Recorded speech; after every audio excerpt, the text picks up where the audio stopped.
The Second Coming of Don Quixote by Daniel Perley. The Lug Wrench and the Digital Steed. The Knight of the Resilient Countenance, W.O. Quixote, strode down High Street, feeling the residual glorious weight of the miracle he had just performed upon his niece. His spirit was a sail filled with the powerful divine wind of certainty. He was, to his mind, a walking synthesis of Plato and Prometheus. His walk brought him near the familiar, humid embrace of dirty dungarees, where the great washing machines churned the sins of the city into white foam. Directly across the street, a small tragedy was unfolding. A car was listing badly, its tires shredded by an unseen curb, and beside it stood a young woman, tears of frustration streaming down her face. She was the image of defeated modernity, stranded, isolated, and powerless against the inanimate. "Alas!" Quixote proclaimed, drawing the attention of the clerks inside the laundromat, who peered out through the steamy windows.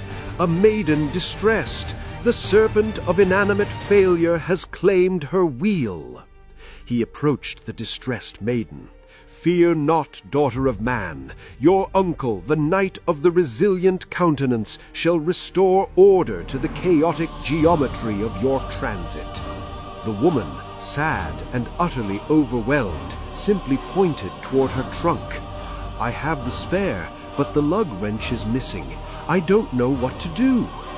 Quixote threw back his head and laughed, a grand booming sound. A lug wrench? A mere implement of iron designed to challenge the grip of the common bolt.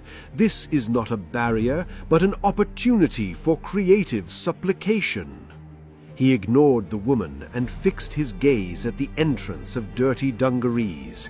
It was the great witness, and its patrons were his jury. He walked to the door and declared to the collective steam and humanity within, "Hear ye, ye souls cleansing the raiment of your pilgrimage. The lady of the flat tire requires an iron implement. Who among you possesses the key to the wheel of redemption?" One of the clerks, a young lady with heavily tattooed arms and bandana accenting multiple facial adornments, watched Quixote's performance. "Wait, you need a lug wrench? We got one in the back for the snowplow man." The clerk hurried out and handed Quixote a massive cross-shaped lug wrench, an industrial tool of impressive heft. Quixote accepted it with the reverence due to Excalibur. He strode back to the car and, with surprising speed and competence, began the grim, rhythmic work of changing the flat. His movements were quick, efficient, and deeply practical. He grunted with effort, but did not curse. His knowledge of mechanical physics was absolute as his knowledge of metaphysics. From the windows of Dirty Dungarees, the clerks and patrons watched the entire beautiful spectacle. The ragged philosopher wielding the mundane tool with purpose. They began to clap, a scattered sound that soon grew into a genuine, enthusiastic round of applause. To Quixote's ears, however, the sound was not simple applause. It was a fanfare. Dwarves in shining mail were blowing golden trumpets, and the celestial choir was regaling him with a triumphant, soaring anthem. The woman was speechless.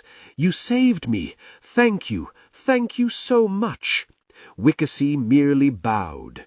"The debt, maiden, is not to me, but to the primary order that demands assistance be rendered to the afflicted. Now go, and let thy journey be blessed."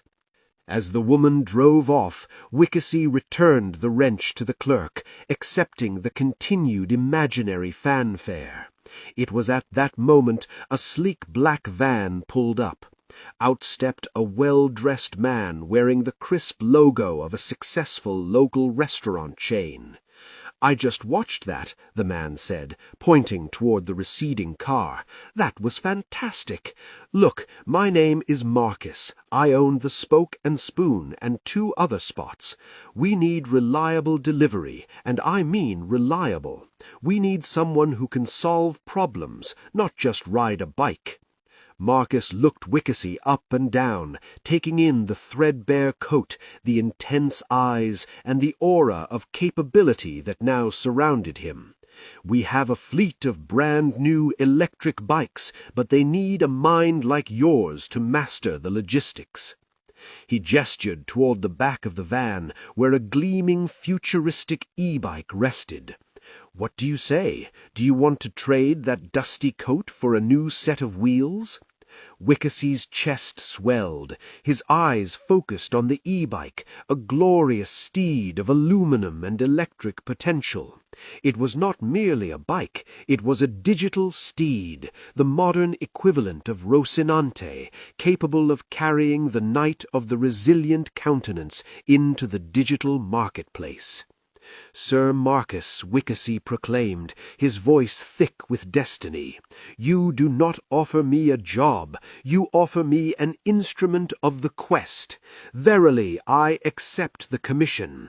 I shall not merely deliver sustenance, I shall deliver the Logos to the hungry masses." And so, beneath the gaze of dirty dungarees, Wickersy was transformed again, from shelter resident and philosophical engineer to a highly motivated e-bike-equipped knight of digital delivery, ready to bring his singular wit and logic to the logistics of Columbus, Ohio.